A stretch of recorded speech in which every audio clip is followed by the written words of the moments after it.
可持续发展呢是当代社会一个主题。我想，在中国的大学跟这个东北联邦大学关于大学领域的技术合作方面的话，我想可能低碳技术的合作呢是一个非常重要的领域。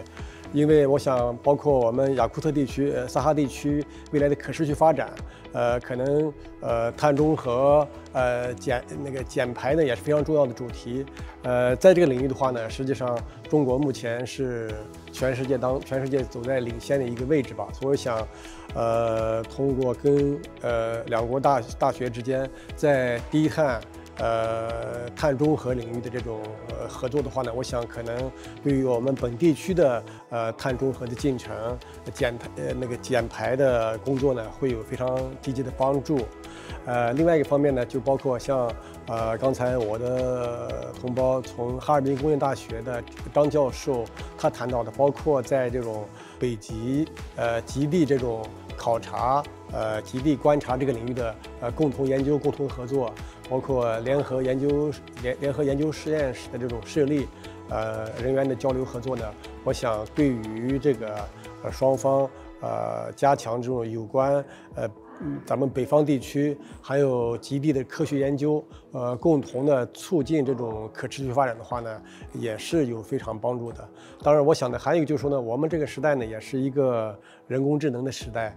未来两国的话呢，两国的大学之间围绕人工智能的这种基础研究、应用发展的合作的话，也是非常富有前景的。这是我看到的我们两国大学之间科学合作可能一些主要的领域吧。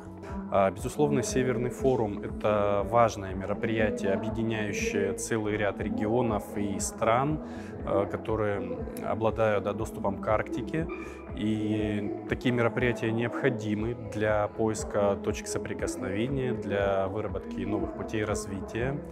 Здесь на мероприятии, на круглом столе, посвященному выводу продукции северных регионов, и в том числе Республики Саха, на внешние рынки, мы обсуждаем ту уникальную возможность, которая лежит сейчас перед брендами северных регионов, с их уникальной идентикой, их мифологемами. И при наличии желания у предпринимателя есть сейчас полный спектр инструментов государственной поддержки, которые он может использовать для того, чтобы свой бренд вывести с рынка Якутии, рынка России на мировой рынок, где, соответственно, сможет и получать большую добавленную стоимость и вообще максимизировать свой бизнес, масштабировать свои продажи. Впечатления только самые позитивные. Безусловно, это, как уже сказал, уникальный регион Якутия. Я второй раз, мне очень нравится и люди, и кухня, и природа, несмотря на условия достаточно суровые, но регион красивый, мероприятие замечательное, люди тоже замечательные. Мое исследование очень важное и интересное. Выбрала с научных руководителей. Очень мне интересно узнать состав лекарственных растений и их важности не только в Африке и Якутии, чтобы понимать, какие растения очень хорошие для лечения каких-то болезней.